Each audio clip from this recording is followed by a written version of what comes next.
आजकल तो इंटरनेट का दौर है, बहुत लोग जल्दबाजी करते हैं। क्योंकि शॉर्टकट का ज़माना है कि शॉर्टकट में उन्हें सब कुछ चाहिए। ऐसा नहीं होता है। अब टैरो में तो एक व्यवस्था ये भी है कि हम बिना क्लाइंट के घर जाए उसके घर का वास्तु बता सकते हैं। ये मैं फर्स्ट टाइम सुन रहा हूँ। अगर किसी व्यक्ति का ध्यान नहीं लगता है, मेडिटेट नहीं कर पाता है, क्या वो राइट और ट्रू प्रोडिक्शन कर सकता है टैरो कार्ड रीडिंग के थ्रू? थोड़े बहुत तो जवाब निकाल ही लेता है ना, वो सारे नहीं निकाल पाता। तो शार्प प्रोडिक्शन अगर आपको करनी है तो फिर आपको फोकस होना पड़ेगा। जो आपने टैरो देखा हो, आप फ्यूचर के भी टैरोस देखती है, क्या हिंदुस्तान का आप कोई ऐसा प्रेडिक्शन बता सकती हैं जो आपने देखा हो और आने वाले समय में होने वाला हो? आने वाला समय इंडिया के लिए नहीं, पूरे विश्व के लिए अच्छा नहीं है। इस अच्छा नहीं को थोड़ा और आप खुल के बताएंगे? जैसे आपने देखा था 2025 जब स्टार्ट हुआ था, आगजनी आपने देखी, जगह जगह बाढ़ आपने देखी, बड़े बड़े भूकंप आपने देखे, प्लेन क्रैश आपने देखे, ज्वालामुखी फटते हुए आपने देखे। ये सब मंगल से जुड़ी हुई चीज़ें। पिछले 2 साल से जो हमारे पास मैसेजेस हैं और जो हमारे गुरु हैं उनके भी मैसेजेस हैं कि आने वाले समय में स्पिरिचुअल व्यक्ति ही सर्वाइव कर पाए। What do you exactly mean by spiritual person? आपको डेली कुछ ना कुछ थोड़ा बहुत पूजा पाठ जरूर करना चाहिए, कोई मंत्र जाप जरूर करना चाहिए, मेडिटेशन जरूर करना चाहिए। तो मतलब आपके हिसाब से स्पिरिचुअल पर्सन वो है जो अपने आप में संतुष्ट है। तो हमने नॉनवेज को बढ़ावा दे दे इतनी जीव हत्या कर दी है, तो उसका पाप का भागी आपको बनना ही पड़ेगा। मेरे पास तो डायरी में एक चीज़ और भी लिखी है, शायद लोगों को अजीब लग जाए, कि आने वाले समय में राजस्थान 2 हिस्सों में डिवाइड हो जाएगा। इतना बड़ा भूकंप आएगा कि वो दरार आ जाएगी। आपको एक ही चीज़ बचा सकती है, भगवान का नाम। तो क्या इस चीज़ को रोका जा सकता है? देखो, प्रकृति अपने इंडिकेशंस देती है कि संभल जाओ, ऐसा हो सकता है, लेकिन कोई नहीं सुनने को तैयार। एक तो पहले एक छोटी सी घटना मैं आपको बता देती हूँ। 2014 में, तो उस वक्त मैं जब ध्यान में थी तो मुझे ये आया कि जो वैष्णो देवी हैं वो अपना स्थान छोड़ देंगे। ये आपने टैरो के थ्रू प्रेडिक्शन आया था? आने वाले समय में अपना स्थान छोड़ देंगे। अभी आप देखेंगे इकोनॉमिक की जो व्यवस्था है हमारी, उसमें बहुत ज़्यादा उतार चढ़ाव आएंगे। ये आप हिंदुस्तान की बात कर रहे हैं पूरे विश्व? पूरे विश्व की बात है। अभी बहुत दिन पहले जब गोल्ड 50,000 था जी, तब भी मैंने बोला था आने वाले समय में गोल्ड 1 लाख हो सकता है, जिसको भी लेना है ले लीजिए, अपनी सिक्योरिटी कर लीजिए। लोगों ने बहुत हंसी उड़ाई थी मेरी, गोल्ड और 1 लाख रुपए। तो अभी तो आने वाले समय में गोल्ड 2.5 लाख रुपए तक जाएगा, क्योंकि जब भी कभी पूरे विश्व में तबाही की व्यवस्था बनती है तो सबसे ज़्यादा गोल्ड और सिल्वर सेफ माने जाते हैं। आने वाले समय में एक वक्त ऐसा भी आएगा कि इंटरनेट नहीं होगा 1 या 2 दिन के लिए। 2028 तक में ऐसा दिन आएगा जो 1-2 दिन इंटरनेट बंद हो जाए। बिल्कुल, और वो रीज़न होगा उसके पीछे, वो जानबूझ के किया जाएगा।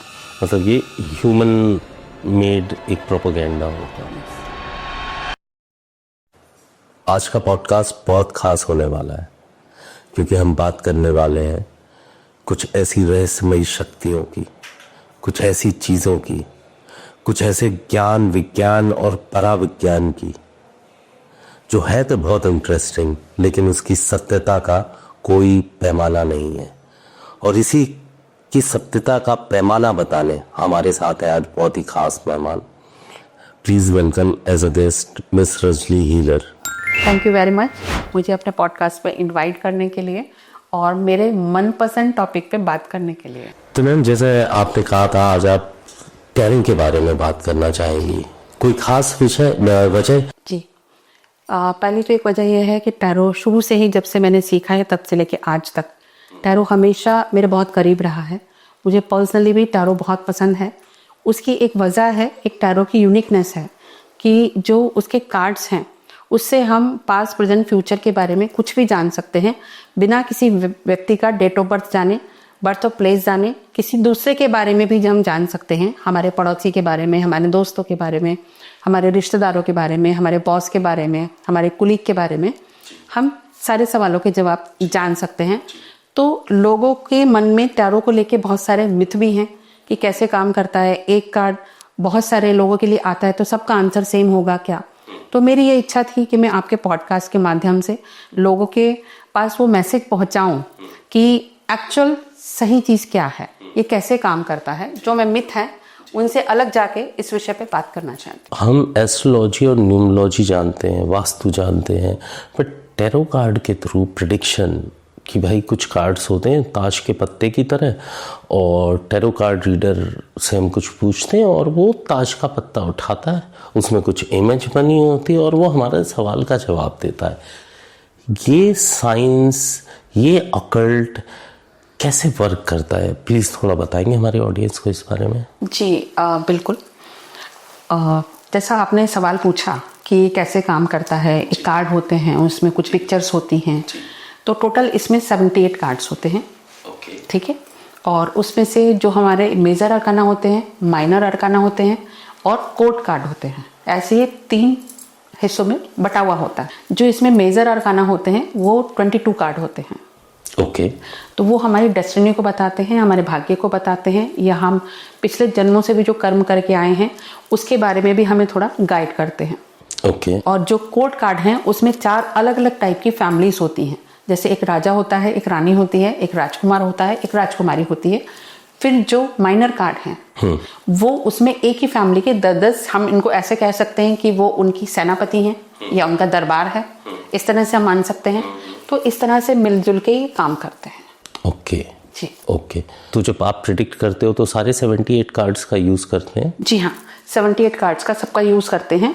और दूसरा मैं थोड़ा सा इसकी हिस्ट्री के बारे में बताना चाहती हूँ, जिससे हमारे व्यूअर्स भी समझ सकें। जैसे आपने कहा कि ये नया है, हमने नहीं सुना। इसके बेस में, टैरो कार्ड के बेस में एस्ट्रोलॉजी भी होता है, न्यूमरोलॉजी भी होता है, कलर थेरेपी भी होता है, वास्तु भी होता है, और साथ ही इसमें जो सबसे बड़ी चीज़ है वो साइकोलॉजी और हमारा सबकॉन्शियस माइंड भी होता है। ये ऐसे सब चीज़ों को मिला के वर्क करता है। इजिप्ट में आपने देखा होगा जो हमारे इजिप्ट के पिरामिड हैं वो कम से कम 5000 साल पुराने हैं। वहाँ पे अगर आप देखेंगे पिरामिड में तो वहाँ पे पिक्चर्स बनी हुई हैं टैरो कार्ड। तो अगर वहाँ के लोगों को इसके बारे में पूछा जाए तो वो लोग कहते हैं ये हमारे गॉड हैं। वहाँ पे पूरी हिस्ट्री है, क्योंकि जो टैरो कार्ड हैं। ओके, मतलब इजिप्ट के पिरामिड्स में जो टैरो कार्ड में इमेजेस हैं वो इमेजेस बनी हुई हैं। यस। ओह जी, ये बड़ा इंटरेस्टिंग फैक्ट है जो नहीं पता कि सो मतलब tarot card is not new, it's so ये 5000 साल पुराना आप मान सकते हैं। जी जी ठीक है। जी। तो एक बोलते हैं ना, एक विद्या अपने देश का और सीमाओं को तोड़ते हुए दूसरी कंट्री में जाती है। तो ऐसे ही ये आज के समाज में हमारे यहाँ पहुंची, हमारे देश में पहुंची। और हमारे यहाँ तो 25 साल तो मुझे ही हो गए करते हुए, 25 ईयर से तो मैं ही कर रही हूँ। उससे बहुत पहले इंडिया में आ चुकी। स्टार्टिंग में लोगों ने इसको बहुत हल्के में लिया, इसका मजाक भी बना कि एक कार्ड से सारे लोगों की प्रेडिक्शन कैसे की जा सकती है। तो लेकिन धीरे धीरे जब लोगों ने प्रेडिक्शन कराई या इसको सीखा तो ये विद्या धीरे धीरे आगे बढ़ने लगी। तो जो सबसे इंटरेस्टिंग चीज़ इसकी है कि एक ही कार्ड के 250 से लेके 500 तक मीनिंग हो सकते हैं।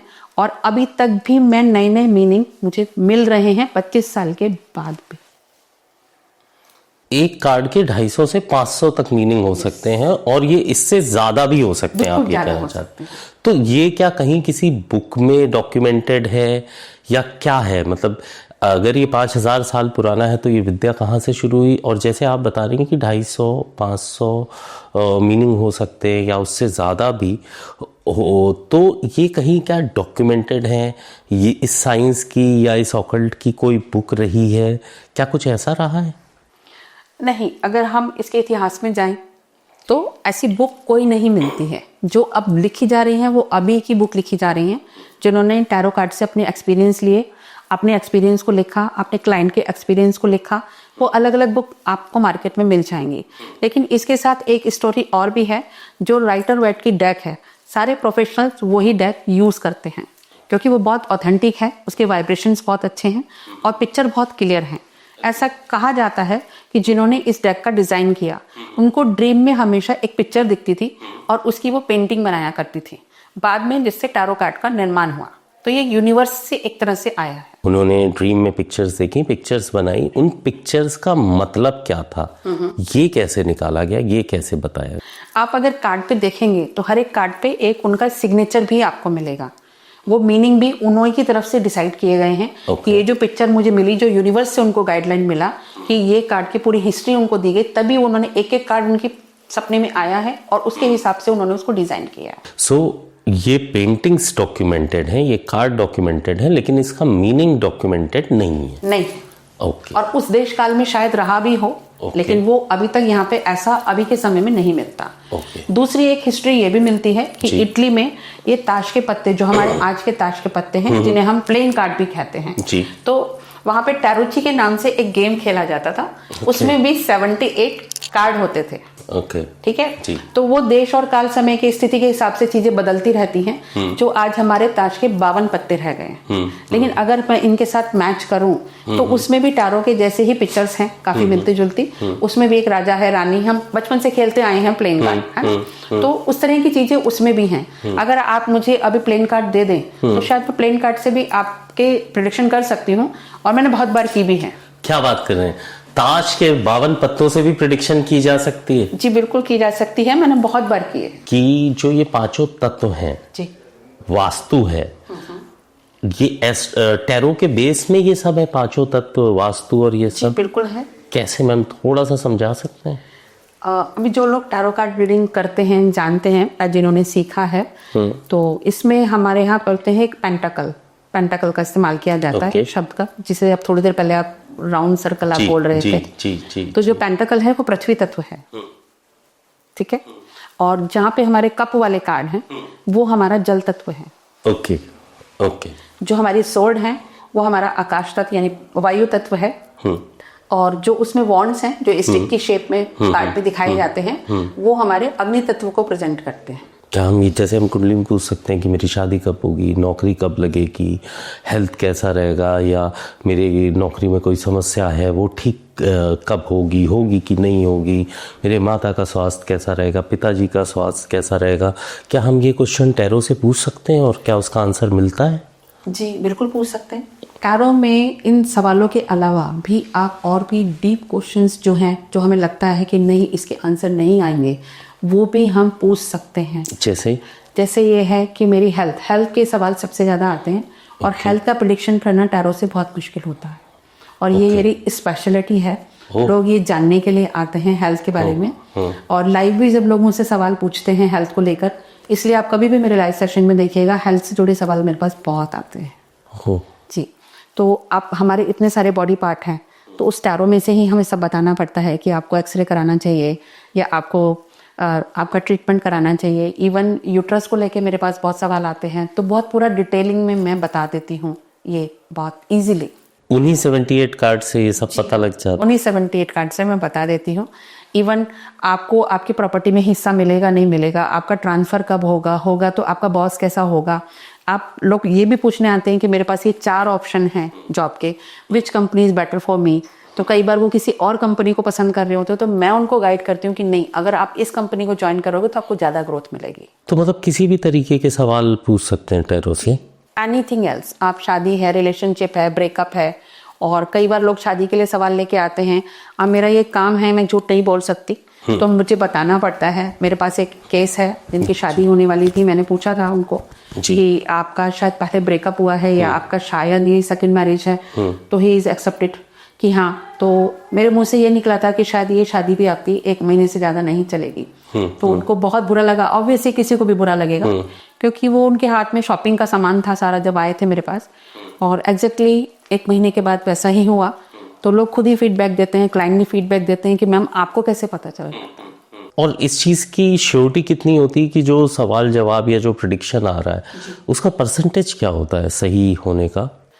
जो मेरा अभी तक का रेशो रहा है, मैं वैसे तो बोलने को 100% भी बोल सकती हूँ, लेकिन शायद लोगों को डाइजेस्ट नहीं होगा, तो मैं इसको बोलूँगी 95 to 98% तक चीज़ें बिल्कुल सटीक होती हैं। क्योंकि कुछ प्रेडिक्शन जो लंबी होती हैं, वो घटनाएं होंगी, उसके बाद वो मुझे फीडबैक देगा। तो ये बहुत ऑथेंटिक लगता है मुझे किसी के बारे में बताना, और इवन उसके सबकॉन्शियस माइंड में क्या चल रहा है ये तक भी हम जान सकते हैं। सबकॉन्शियस माइंड में क्या चल रहा है ये भी हम जान सकते हैं? जी बिल्कुल जान सकते हैं। तो मैं एक चीज़ को लेके ना बड़ा हैरान हूँ। देखिए, आपकी कई सारी उपलब्धियां हैं और आपने कई सारी प्रेडिक्शन और ऑकल्ट साइंसेस और इन सब चीज़ों की कई ब्रांचेस में आपकी महारत हासिल मास्टरी है, जैसे vastu consultancy, clinical hypnotherapy, past life regression, clinical hypnotherapy में तो आपने हमारे देश का बहुत नाम बढ़ाया है। देश विदेश में कई सारे आपके लाइव सेशंस हुए जिनमें आपने लोगों की समस्याएं ठीक की हैं। इसके अलावा आप क्रिस्टल थेरेपी, कलर थेरेपी, इन सब में भी बहुत ज़्यादा आगे हैं। सिर्फ टैरो ही नहीं, इन सब में भी टैरो आपकी कोर स्ट्रेंथ है। तो आपने लेकिन ये क्यों कहा कि आज के पॉडकास्ट को मैं सिर्फ टैरो तक ही सीमित रखना चाहती हूँ?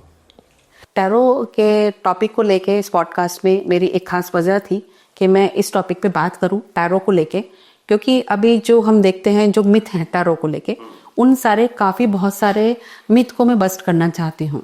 कि मैंने अक्सर देखा है, सॉरी टू से, कि मेरे भी स्टूडेंट्स आते हैं, सीखने के लिए आते हैं, मैं क्लासेस लेती हूँ कि 1 हफ्ता सीखते हैं, 15 दिन सीखते हैं और फिर 1 महीने के बाद उनके विजिटिंग कार्ड बन जाते हैं और फिर वो कि I am tarot card reader. This is a very wrong. ये एक साधना है, एक तपस्या है, और जब तक आप किसी के फ्यूचर से नहीं खेल सकते, क्योंकि आपकी एक प्रेडिक्शन किसी की ज़िंदगी में बहुत बड़ी तबाही ला सकती है, क्योंकि वो आपके ऊपर ट्रस्ट कर रहा है और आपकी प्रेडिक्शन अगर गलत हो जाती है, जब तक आप परफेक्ट नहीं होते तो वो उसकी ज़िंदगी से खेलने का आपको कोई हक नहीं है। तो मेरा ये मानना है कि आप 1 साल, 2 साल, 3 साल पहले उसको अच्छी तरह जिएं, सीखें, समझें, तब आप किसी का प्रेडिक्शन करने चाहें। हाँ, मतलब सेम वैसे ही जैसे डॉक्टरी में होता है कि पहले आप नीट की तैयारी करते हैं, फिर MBBS में एडमिशन लेते हैं, उसके बाद हाउस जॉब, हॉस्पिटल में जॉब, फिर MS या MD में आते हैं, तब जाके आप सर्जरी कर पाते हैं। तो पहले आप किसी भी सब्जेक्ट पे, चाहे वो न्यूमरोलॉजी हो, वास्तु हो, बहुत सारे हमारे ऑकल्ट साइंसेस हैं, आप महारत हासिल कीजिए, फिर आप अपने ऐसे उसको शुरू कीजिए, तब आप लोगों के साथ बात करिए, तो फिर आपको भी अच्छा लगेगा कि मैंने जो प्रेडिक्शन की, मुझे बहुत खुशी मिलती है आज भी जब क्लाइंट आके बोलता है कि मैम आपने ये बोला था, ये बात सही हो गई, तो आपको भी खुशी मिलेगी और क्लाइंट का ट्रस्ट आपके ऊपर बढ़ेगा। और उससे जो मार्केट में एक रॉन्ग मैसेज जाता है कि टैरो में जवाब नहीं आते, टैरो कार्ड रीडिंग फेक है, टैरो कार्ड रीडिंग में बहुत सारे प्रॉब्लम्स होते हैं, ये एक ही कार्ड होता है, सबके लिए सेम आंसर कैसे आ सकता है, ये सवाल मेरे सामने बहुत आता है। तो इसलिए मैंने सोचा कि क्यों ना इन सब चीज़ों को क्लियर किया जाए। जी, तो ये जो आपने बताया, ये मैं इंटरनेट पे भी देखता हूँ कि ये चीज़ें बहुत आती हैं, लोग कहते हैं टैरो रीडिंग फेक है जी। इसका क्या रीज़न है? इसका एक रीज़न मुझे तो ये समझ में आता है क्योंकि हम टैरो के बारे में एक्चुअली जानते ही नहीं है। हम न्यूमरोलॉजी, एस्ट्रोलॉजी, वास्तु, इन सब पे बिलीव करते हैं। टैरो क्योंकि हम जानते ही नहीं ज़रा भी, टैरो को तो हम ताश के पत्ते ही से ही कुछ मानते हैं। तो इसका रीज़न क्या ये है क्या कि जो लोग बोलते हैं टैरो रीडिंग फेक है? टैरो रीडिंग को लेके आज हमारे भारतवर्ष में आज भी लोग उतना ट्रस्ट नहीं कर पाते हैं। उसकी बहुत सारी वजह हैं, क्योंकि वहाँ पे शुरू से हमने एस्ट्रोलॉजी देखा, न्यूमरोलॉजी देखा, वास्तु देखा, ऐसी तकनीक हमने देखी। बाहर से जब भी कोई नई चीज़ आती है तो हम उसको उतना वेलकम नहीं कर पाते, हम हमेशा उसको शक की नज़र से देखते हैं। वो कोई भी नई टेक्नोलॉजी भी आती है तो पहले लगता है क्यों, क्या, कैसे, ये तो ऑकल्ट साइंस है, तो हम कैसे इसके ऊपर विश्वास करें। तो ये मैं बहुत सालों से ये भी काम कर रही हूँ इसको लेके। जो मिथ है, मैं जब अपने स्टूडेंट को भी पढ़ाती हूँ तो उनको भी समझाती हूँ कि आपको एक राइट मैसेज अपने क्लाइंट को देना या एक राइट तरीके से इसके रूल एंड रेगुलेशन फॉलो करने हैं। इसके रॉन्ग होने की वजह, जैसे मैंने आपको कहा कि लोग पूरी प्रैक्टिस नहीं करती, और तो उससे हमारे समाज में, सोसाइटी में एक रॉन्ग मैसेज जाता है। तो अब काफ़ी लोगों का ये भी सवाल आता है कि हमें कैसा पता चले कि भाई कौन सही है और कौन गलत है। तो एक्सपीरियंस ऑलवेज मैटर।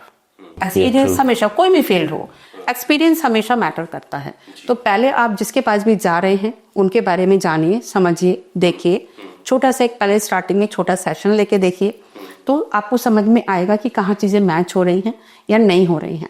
मैं हमेशा कमेंट सेक्शन में देखती हूँ, तो मेरा उनसे भी एक सवाल है कि भाई पहले आप जाइए, कन्वर्सेशन कीजिए, फिर आपको समझ में आएगा। या एक प्रॉब्लम और भी होती है कि लोग फीस को लेके जज करते हैं कि वो जो एस्ट्रोलॉजर है या वो जो टैरो रीडर है वो कम फीस ले रहे हैं, आप ज़्यादा फीस क्यों ले रहे हैं। ठीक है, तो ये एक तपस्या है, एक साधना है, ये कोई ऐसा कैलकुलेशन नहीं है कि आपने इसको रट लिया और आपने कोई भी क्लाइंट आया उसके सामने बोल दिया, क्योंकि ये पूरी तरह वाइब्रेशन पे चलता है। इसके लिए हमें रेगुलर मेडिटेशन करना पड़ता है। यस, ये मेडिटेशन इज वेरी कंपल्सरी।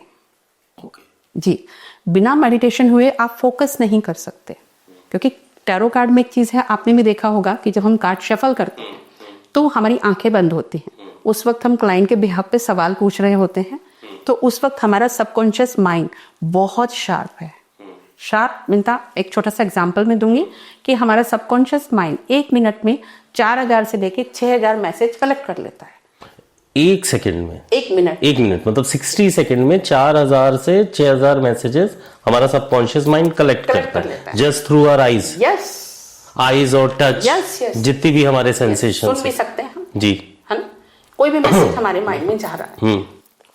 तो अब आप सोचिए, जब क्लाइंट के बिहाफ पे आप उसके लिए सवाल पूछ रहे हैं, तो उस वक्त एक टैरो कार्ड रीडर को कितना फोकस होना पड़ता है।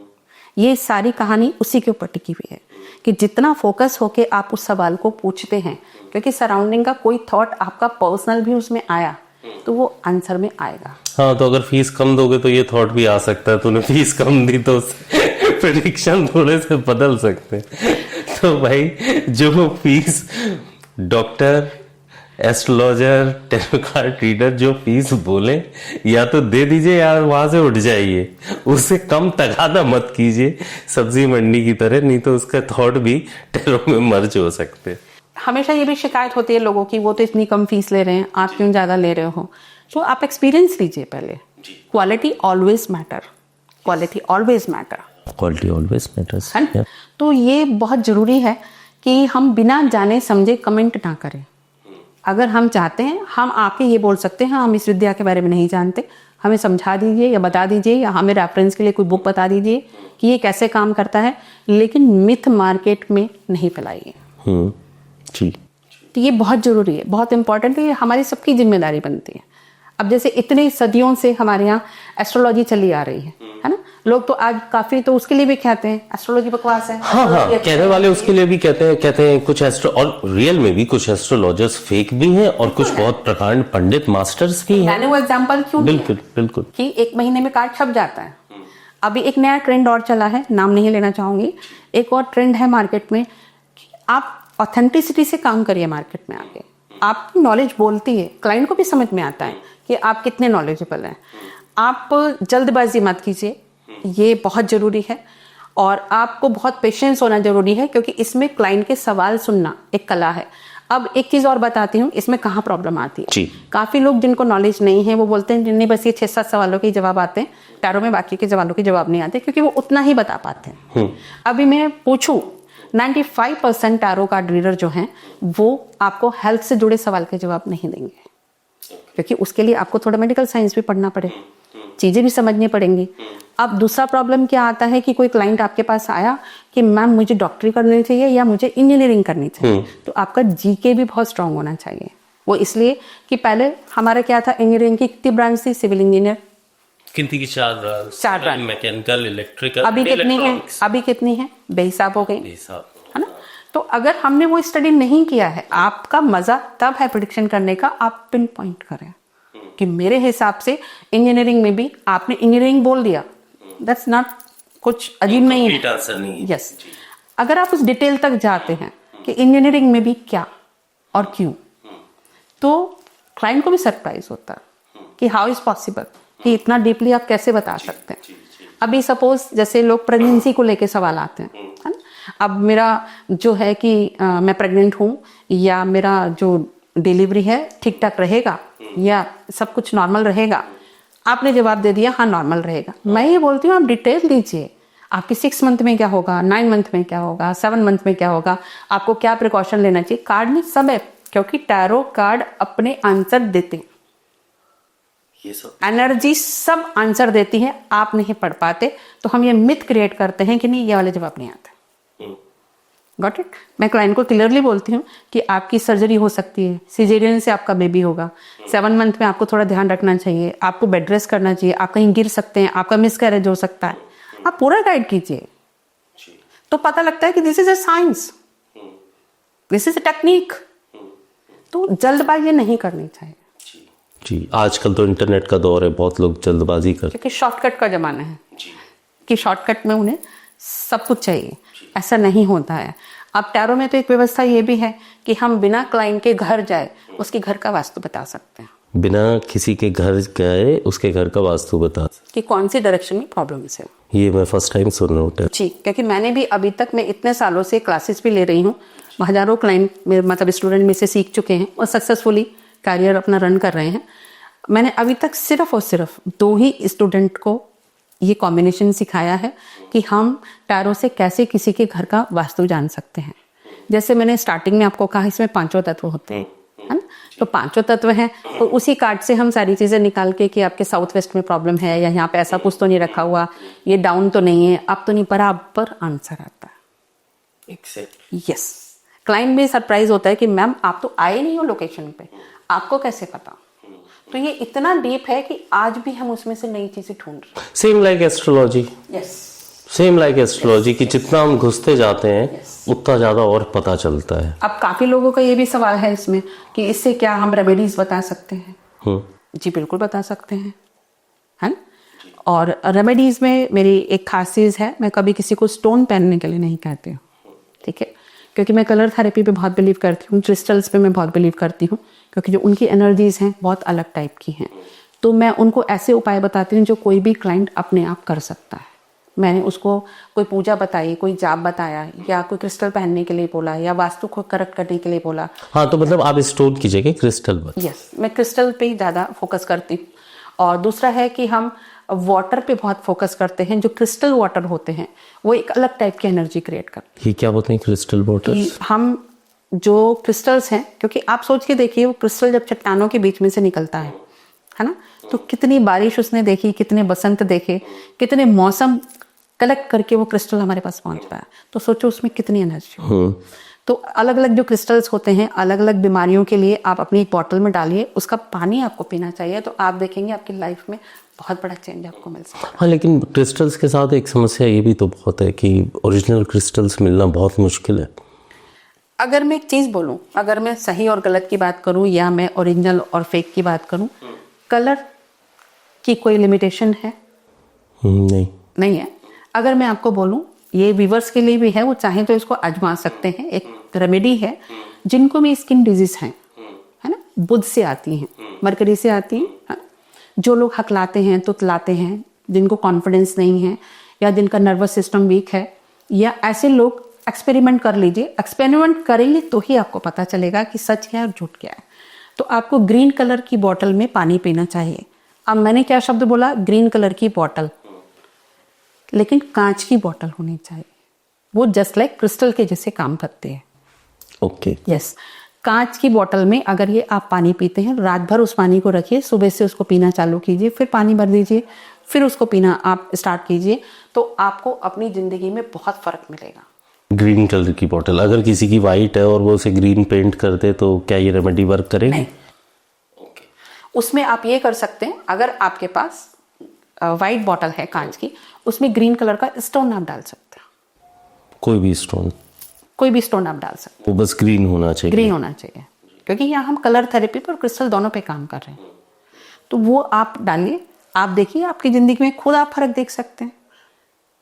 अब जो लोग ये बोलते हैं कि हम धूप में नहीं बैठ सकते, दिन भर एसी में बैठे हैं, हमें तो धूप नसीब ही नहीं होती, या हमारे यहाँ तो धूप ही नहीं आती, या बारिशों के मौसम होते हैं, या जब भी आपको मौका मिले आप एक कांच की बोतल में पानी भरिए, उसमें एक क्रिस्टल डालिए और आप उस पानी से या तो स्नान कर लीजिए, आपको पूरी विटामिन डी मिलेगी।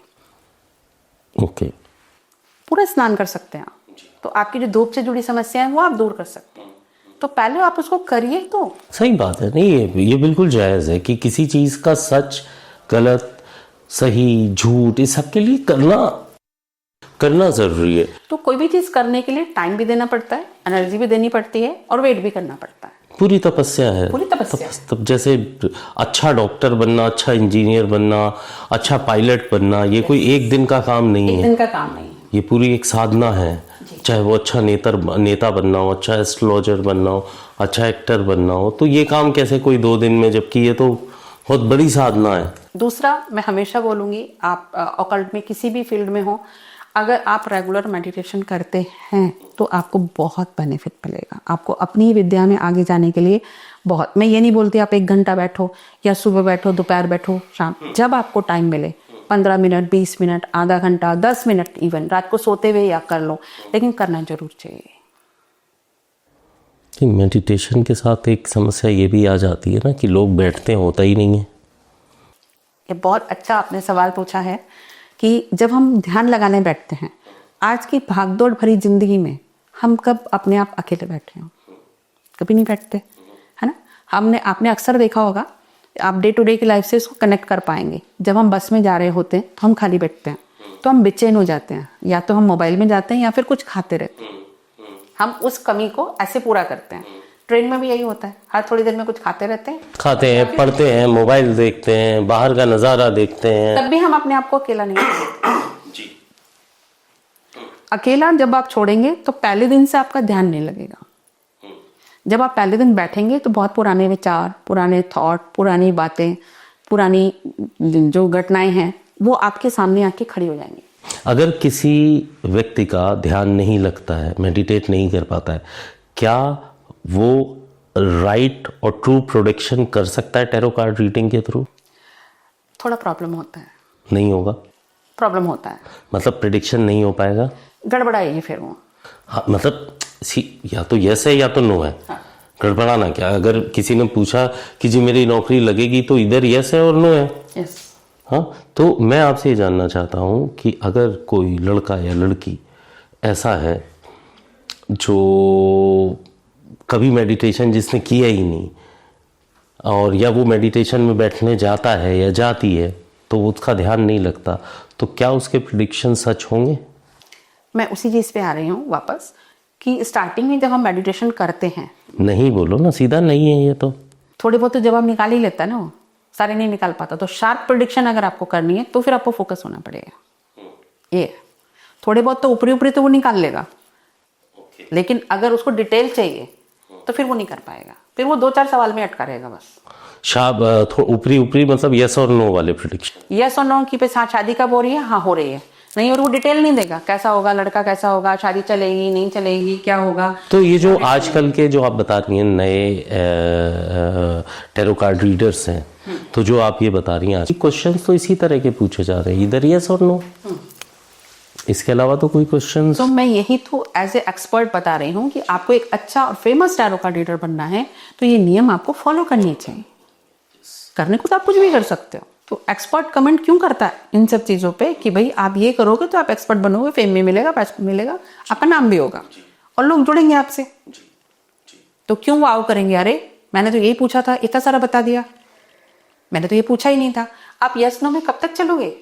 क्या कोई ऐसी चीज़ हमें बता सकती हैं जो बहुत इतनी ज़्यादा आने वाले फ्यूचर की, जो आपने टैरो देखा हो, आप फ्यूचर के भी टैरोस देखती है, क्या हिंदुस्तान का आप कोई ऐसा प्रेडिक्शन बता सकती हैं जो आपने देखा हो और आने वाले समय में होने वाला हो? एक तो पहले एक छोटी सी घटना मैं आपको बता देती हूँ। 2014 में मैंने हमारा एक स्पिरिचुअल ग्रुप था और मैं हमेशा डायरी में जो भी घटनाएं मुझे महसूस होती थी मैं डायरी में लिखती रहती थी। तो उस वक्त मैं जब ध्यान में थी तो मुझे ये आया कि 2014 की बात कर रही हूँ आपसे मैं, कि भाई ये जो वैष्णो देवी हैं वो अपना स्थान छोड़ देंगे। 2014 में ये आपने टैरो के थ्रू प्रेडिक्शन आया था? हाँ, कि 2014 में वैष्णो देवी, 2014 में ये मुझे आया था कि वो आने वाले समय में अपना स्थान छोड़ देंगे जी। और अब ये चर्चा हो रही है मार्केट में, मेरे डायरी में आज भी लिखा हुआ है। चर्चा इस वजह से जो घटनाएं अभी हुई हैं? यस, क्योंकि जो हमारे ईश्वर हैं, जो भगवान हैं, जो चीज हैं, वो भी घटनाएं जब क्रिएट करते हैं तो किसी ना कोई वजह होती है, बिना वजह की कोई चीज़ नहीं होती है ना। तो जब मैंने ये चीज़ डिस्कस की थी तब लोगों को बड़ा सरप्राइज होता, वो कहाँ चली जाएंगी, क्यों चली जाएंगी। भाई यूनिवर्सल मैसेज हैं, जो मैसेज आते हैं, जो डिवाइन सोल होंगी या जो स्पिरिचुअल सोल होंगी, उनके पास हमेशा ऐसे कुछ ना कुछ मैसेज आते रहते हैं। मैं ये नहीं दावा करती कि ये मेरे साथ ही हो रहा है, जो भी ऐसे डिवाइन सोल्स हैं या जो इस टाइप के फील्ड में हैं उन सबको भी ऐसे मैसेज आते हैं। तो अलग अलग लोगों को ये मैसेज दिए जाते हैं जी। और वो घटना आप सुन रहे हैं। उसके 8 महीने के बाद ही मैंने किसी को ये बात शेयर की थी, तो उसके 8 मंथ के बाद ही किसी ने मुझे अचानक फोन किया था, अरे मैम आपने मुझे इस चीज़ का जिक्र किया था। उस वक्त वहाँ पे काफ़ी उठापटक हुआ था, पार्टी टूट गई थी कि अरे ये तो 8 महीने अभी अभी हुई है। आपको ये भी बता देती हूँ मैं कि जो स्थान छोड़ेंगी तो कौन से राज्य में जाएंगी? कौन से? राजस्थान। राजस्थान में कहाँ? राजस्थान में अगर मैं बात करूँ तो मैं जयपुर की बात कर सकती हूँ। ओके, और इसका क्या रीज़न है? कि वहाँ पे जो जगह है, जो ये लोग जो भी स्थान परिवर्तन करते हैं उसके पीछे यूनिवर्सल बहुत रीज़न होते हैं। रीज़न की वजह से वो वहाँ पे शिफ्ट होंगे, क्योंकि आने वाला समय, जैसे आपने सवाल पूछा, आने वाला समय इंडिया के लिए नहीं पूरे विश्व के लिए अच्छा नहीं है। अच्छा नहीं है ये मतलब आज हम जैसे ये पॉडकास्ट शूट कर रहे हैं, आज 10 तारीख है, 10 सितंबर 2025 जी। 10 सितंबर 2025 का समय है, रात के 9:10 हुए हैं। आज के बाद, इस समय के बाद का जो समय है, आपके कहने का मतलब हिंदुस्तान के लिए नहीं, पूरे विश्व के लिए अच्छा नहीं। इस अच्छा नहीं को थोड़ा और आप खुल के बताएंगी? जैसे आपने देखा था 2025 जब स्टार्ट हुआ था, 2025 से ही ये घटनाएं स्टार्ट हुई थी कि अभी भी हम 2025 में ही हैं। और आगजनी आपने देखी, जगह जगह बाढ़ आपने देखी, बड़े बड़े भूकंप आपने देखे, प्लेन क्रैश आपने देखे, ज्वालामुखी फटते हुए आपने देखे। ये सब मंगल से जुड़ी हुई चीजें हैं। तूफान आपने बट ये चीजें 2025 से भी पहले हुई हैं। 2025 का सीक्वेंस अगर आप उठा के देखेंगे तो आप देखिए, जो बड़ी बड़ी ये प्लेन क्रैश हुआ अहमदाबाद वाला, इससे पहले भी प्लेन क्रैश हुए, लेकिन जिस तरीके से ये हुआ वैसा वाला प्लेन क्रैश कभी हुआ है। मैं आपको बता देता हूँ, पिछले साल हुआ था, हिंदुस्तान में नहीं हुआ। हाँ, मैं यहाँ हिंदुस्तान की बात कर रही हूँ। ओके, सिर्फ हिंदुस्तान की। जी। तो आने वाले समय में घटनाएं, और भी धराली का जो केस हुआ, जो बादल फटा, पूरा का पूरा गांव, 2014 में भी ऐसा हुआ था। जी। तो जो प्रकृति तो कब से भी इंडिकेशन दे रही। 2014 कौन सा, जैसे आपने कहा 2025 मंगल का साल है, तो 2014 कौन सा साल था? 4-2-6-1-7 आप लगा लीजिए कौन सा नंबर, मतलब कौन सा साल था? ये 7 नंबर हुआ। 5-6-7 केतु का था। तो केतु भी तो ऐसे डिस्ट्रक्शन करता है। केतु, मंगल और केतु क्या है? डिस्ट्रक्शन करते हैं। और केतु हमें स्पिरिचुअलिटी में भी लेके जाता है, दोनों चीज करता है। पिछले 2 साल से जो हमारे पास मैसेजेस हैं, और जो हमारे गुरु हैं उनके भी मैसेजेस हैं कि आने वाले समय में स्पिरिचुअल व्यक्ति ही सरवाइव कर पाएगा। वो, and what do exactly mean by spiritual person? आपको डेली कुछ ना कुछ थोड़ा बहुत पूजा पाठ जरूर करना चाहिए, कोई मंत्र जाप जरूर करना चाहिए, मेडिटेशन जरूर करना चाहिए। और जो सबसे बड़ी चीज़ है, जो आजकल आप सोसाइटी में देखते हैं कि मैं इसका पैसा कैसे हड़प लूँ, इसकी प्रॉपर्टी कैसे हड़प लूँ, या मैं इसको कैसे दुख दे दूँ, या मैं इसका सामान कैसे छीन लूँ। तो आपको भी ईश्वर ने बहुत कुछ दिया है। आपको आपके पास्ट लाइफ के हिसाब से, आपके ग्रह नक्षत्र के हिसाब से जो चीज़ मिली है, आप उसमें संतुष्ट होना सीखिए। So that is a spiritual person जो अपने आप में संतुष्ट है बेसिकली। आज उसके पास अगर सूखी रोटी भी है तो उसको कोई हाय तो नहीं, वो सुकून से सो रहा है कि नहीं, मेरे ईश्वर ने मुझे जो दिया, आई एम हैप्पी। हाँ, तो वो सुकून से सोएगा, उसकी बीवी थोड़ी सोने देगी उसको। बात यहाँ बीवी और उसकी नहीं है। नहीं, मैं एक बात आपसे प्रैक्टिकल बात कर रहा हूँ भाई। एक आदमी, ये तो मतलब आपके हिसाब से स्पिरिचुअल पर्सन वो है जो अपने आप में संतुष्ट है। वही व्यक्ति आने वाले समय में सरवाइव कर पाएगा। आप चोरी का पैसा नहीं ला रहे, आप बेईमानी का पैसा नहीं ला रहे, आप किसी को दुख दे के पैसा नहीं ला रहे, आप किसी को, मान लीजिए एक कोई विधवा औरत है, एक एग्जांपल देती हूँ, उसका पति भी नहीं है, उसके बच्चे भी नहीं है, वो जैसे तैसे अपना सर्वाइवल कर रही है। एक तो आपको उसको मदद करनी चाहिए, समाज को। मैं ये नहीं बोलती आप करोड़ों रुपया उसको दे दो, उसकी छोटी छोटी मदद आप कर सकते हो। वो एक छोटे से घर में रह रही है, लेकिन आप ऐसी ही स्त्री का घर हड़प लेते हो, तो बताइए, और आप ऊपर से नाम जाप करते हो, तो फिर वो कैसे स्पिरिचुअल हुआ? तो किसी की सेवा करना, किसी की मदद करना, पशु पक्षियों को भी भगवान ने एक जगह दी है। ये जितना नॉनवेज खाने वाले हैं, मैं इसके लिए बहुत सख्त खिलाफ हूँ, क्योंकि हो सकता है मैं इस चीज़ को लेके लोग कमेंट भी करें, लेकिन जीव हत्या से बड़ी कोई हत्या नहीं होती है, क्योंकि जंगल का भी अपना एक नियम है।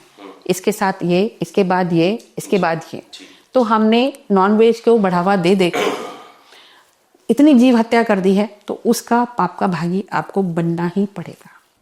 नहीं, बट अगर कुछ, मेरा एक क्वेश्चन है कि अगर कुछ ऐसी जगह है दुनिया में जहाँ वेजिटेरियन चीज़ें ही नहीं है, रेगिस्तान है, वहाँ सब्जी नहीं उग सकती, अरब कंट्रीज़ हैं, वहाँ अब तो सब्जियाँ सब एक्सपोर्ट होके पहुँचने लगी, वो लोग इंपोर्ट करते हैं, तो ये सब हो रहा है। बट पहले तो वहाँ कुछ नहीं था, वहाँ जानवर खाने के अलावा कोई ऑप्शन ही नहीं। पहले इतना नॉनवेज का चलन नहीं था जितना अब है।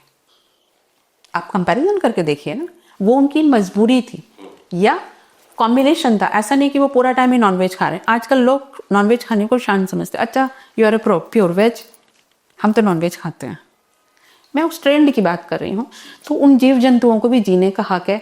अब आप एक चीज सोच के देखिए, एक मुर्गी कितने अंडे देती होगी?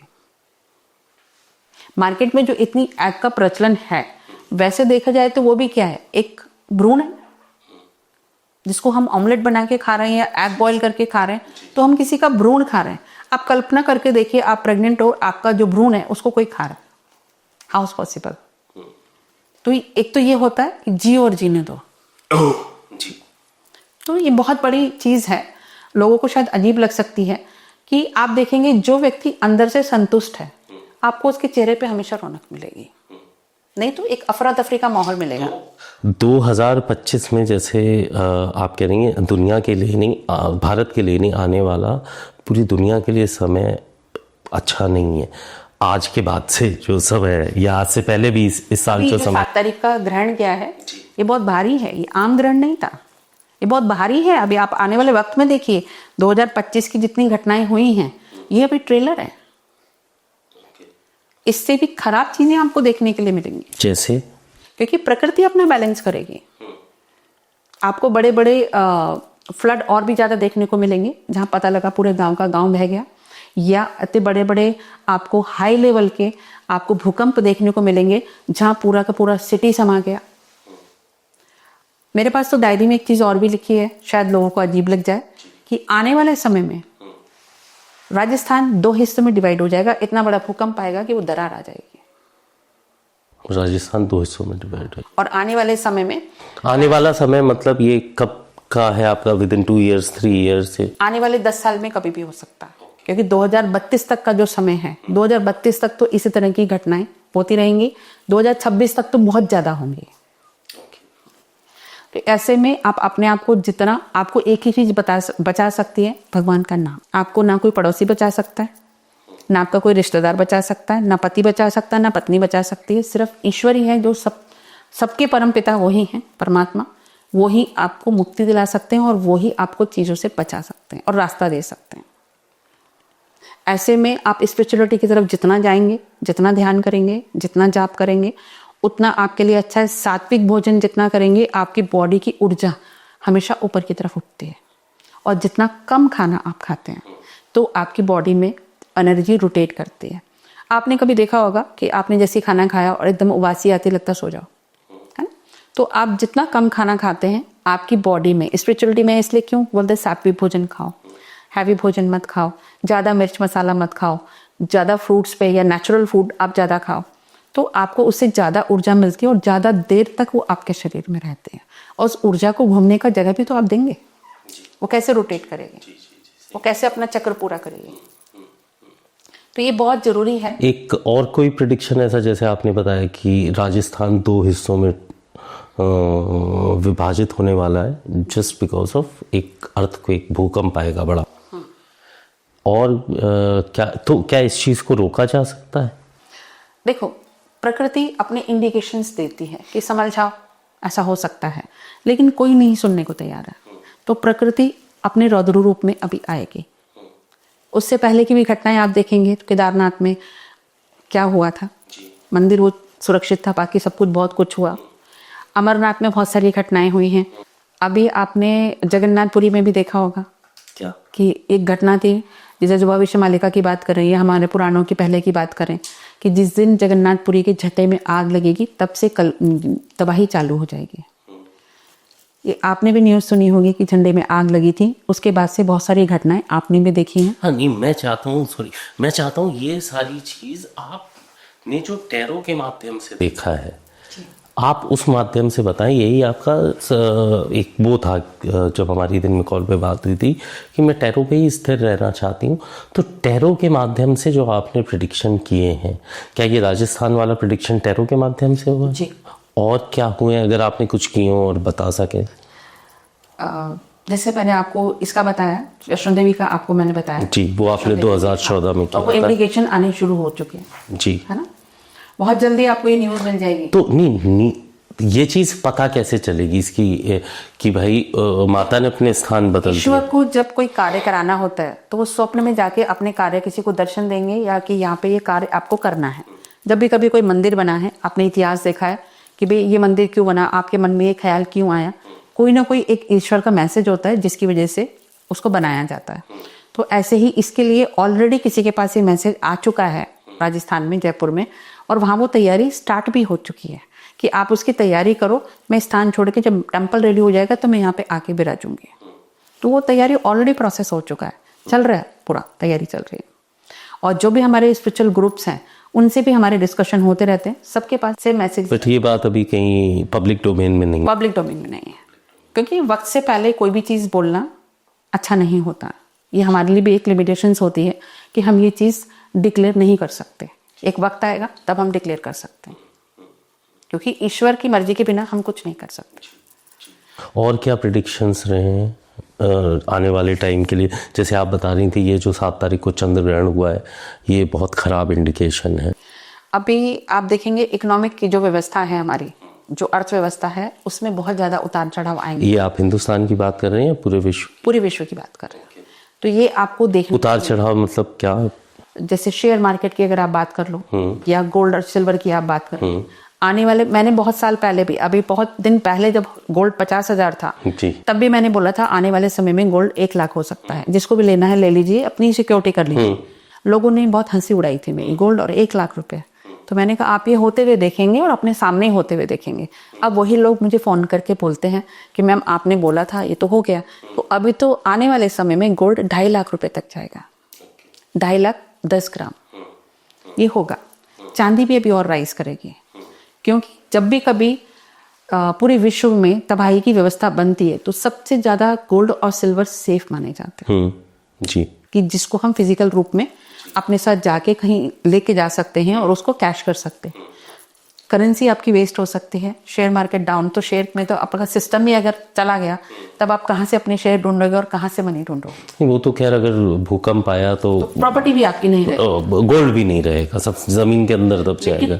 दब जाएगा, लेकिन उसको खोजा जा सकता है। जी बिल्कुल, क्योंकि वो डिस्ट्रॉय नहीं होगा, ट्रू, नोट डिस्ट्रॉय हो जाएगा, बिल्कुल बिल्कुल, प्रॉपर्टी ढह जाएगी। बिल्कुल सही बात है। ठीक है जी, आने वाले समय में एक वक्त ऐसा भी आएगा कि इंटरनेट नहीं होगा 1 या 2 दिन के लिए, पूरी अर्थव्यवस्था, सबकी कनेक्टिविटी कट जाएगी। ये 1 दिन या 2 दिन के लिए हो सकता है। कब होगा ऐसा? ये आने वाले 2 से 3 साल में हो सकता है। मतलब ये 2028 तक में ऐसा दिन आएगा जो 1-2 दिन इंटरनेट बंद हो जाए। बिल्कुल, और वो रीजन होगा उसके पीछे, वो जानबूझ के किया जाएगा। मतलब ये ह्यूमन मेड एक प्रोपेगेंडा होगा। यस। तो ऐसे में आप सोचिए, आपका पैसा बैंकों में भी सेफ नहीं है। हाँ। तो ये आपके लिए एक अलर्टनेस है कि अपना ज्यादा पैसा बैंक में मत रखिए, आपको दूसरे फॉर्म में रखिए। घूम फिर के कहानी फिर वही आती है, गोल्ड और सिल्वर, क्योंकि वो ठोस है। डायमंड आप स्टोर नहीं कर सकते, वो ब्रेक होगा, टूटेगा, उसकी कोई वैल्यू नहीं रहेगी, है ना। तो गोल्ड और सिल्वर ही ऐसे धातु हैं। आने वाले समय में तो तांबा और पीतल की भी वैल्यू बढ़ जाएगी, क्योंकि धातु है, उसका कोई नुकसान नहीं होता है। और तांबे के लिए आपको एक चीज़ बड़ी मज़ेदार बताना चाहती हूँ कि तांबे में कभी भी कोई, तांबे के पानी में कभी कोई इन्फेक्शन नहीं होता, कोई क्या बोलते हैं उसको, बैक्टीरिया नहीं होता है जी। इसलिए हमेशा कहा जाता था पुराने समय से कि हमको तांबे के लोटे में पानी पीना चाहिए। तो तांबा बहुत सेफ है। तांबे की केबल, तांबे की रॉड और तांबे की चीज़ें कर दी जाए तो बहुत सारे जीवाणु, विषाणु और ये बैक्टीरिया से हम बच सकते हैं। तो अभी से मेरा एक ये मैसेज है सभी के लिए, अभी से हमें अपनी फूड हैबिट्स चेंज करनी चाहिए। एक समय ऐसा भी आएगा कि हमारे पास हो सकता है कि हमें कच्चा खाना खाना पड़े। पूरे विश्व की बात हो रही है, पूरे विश्व की बात हो रही है कि हमें कच्चा खाना भी खाना पड़े। वेस्ट की अगर मैं बात करूं, पूर्व तो हम आते हैं, हिंदुस्तान में आते हैं, तो यहाँ पे तबाही उतनी नहीं होगी जितनी फॉरेन में होगी। वेस्ट का तो हम ऐसा कह सकते हैं बहुत सारी चीजें नष्ट हो जाएंगी। वेस्ट में ये कौन सी कंट्रीज, स्पेशली यूरोप या अमेरिका भी? यूरोप भी, अमेरिका भी, सब जगह आपको चीजें देखने को मिलेंगी, क्योंकि प्रकृति की नजर में सब बराबर है। वो ये नहीं देख सकती कि ये देश है या विदेश है, या ये फॉरेनर है या ये फॉरेन सामान है, या उसके लिए सब बराबर है। तो ऐसी बहुत सारी घटनाएं, बहुत सारे नज़ारे आपको देखने के लिए मिलेंगे। तो ये अभी तो प्लेन क्रैश की और भी घटनाएं आपको मिलेंगी, इंडिया में या इंडिया के बाहर? दोनों। इंडिया में भी और प्लेन। आपने प्रिडिक्ट किया है कि आने वाले समय में वैष्णो देवी अपना स्थान छोड़ेंगी, राजस्थान में कहीं पे वो सिधारेंगी।